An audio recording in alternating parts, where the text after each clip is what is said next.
Hi friends, அனைவருக்கும் வணக்கம். ஒன்றுக்கு மேற்பட்ட வங்கி கணக்குகள் இருந்தால் ரூ. 10,000 வரைக்கும் அபராதம் விதிக்கப்படும். எதனால விதிக்கப்பட போறாங்க? ரூ. 10,000 எதுக்கு சார்? நான் தான் 4 அக்கவுண்ட் வச்சிருக்கேன், 5 அக்கவுண்ட் வச்சிருக்கேன். எனக்கு எதுக்கு சார் ரூ. 10,000 அபராதம் குடுக்கணும்? நான் என்ன சார் பண்ணேன்னு சொல்லிட்டு கேட்பீங்க. ஆனா பேங்க் வந்து ரிசர்வ் பேங்க் ஆஃப் இந்தியா வந்து இந்த அறிக்கைய குடுத்துருக்காங்க. என்ன காரணம் பார்த்தீங்கன்னாக்கா, ரிசர்வ் பேங்க் ஆஃப் இந்தியா வந்து பார்த்தீங்கன்னாக்கா, இதற்கு ஒரு சுற்றறிக்கை குடுத்துருக்காங்க. அந்த சுற்றறிக்கை என்னன்றத தான் பார்க்க போறீங்க. வீடியோ ஸ்கிப் பண்ணாம பாருங்க. வீடியோ பிடிச்சிருந்தா லைக் பண்ணுங்க, கூடயே சப்ஸ்கிரைப் பண்ணுங்க. வாங்க வீடியோக்குள்ள போகலாம். ஒரு தனிநபர் ஒன்றுக்கு மேற்பட்ட வங்கி கணக்குகள் வைத்திருக்கலாம்.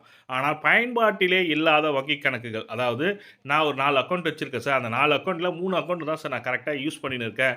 2 அக்கவுண்ட் வந்து நான் எந்த ஒரு பரிவர்த்தனையுமே பண்ணல சார்.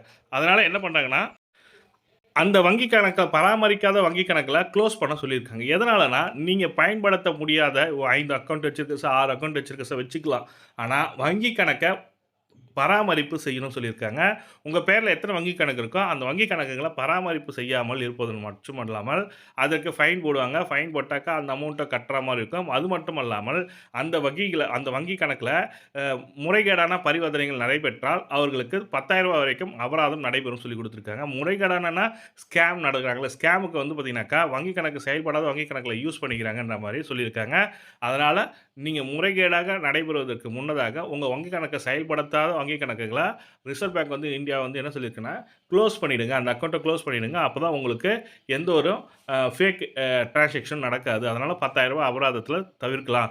அதுவும் இல்லாத ரிசர்வ் பேங்க் ஆஃப் இந்தியா வந்து என்ன சொல்லியிருக்காங்கன்னா, குறைஞ்சபட்சம் 1 வருஷம், 2 வருஷம் பயன்படுத்தாத வங்கி கணக்குல வந்து டிமேட் அக்கவுண்ட், டிராம்ட் அக்கவுண்ட் சொல்லியிருக்காங்க. அதாவது அந்த வங்கி கணக்கு செயலில் இல்லாத அக்கவுண்ட்ட குளோஸ் பண்ண சொல்லியிருக்காங்க.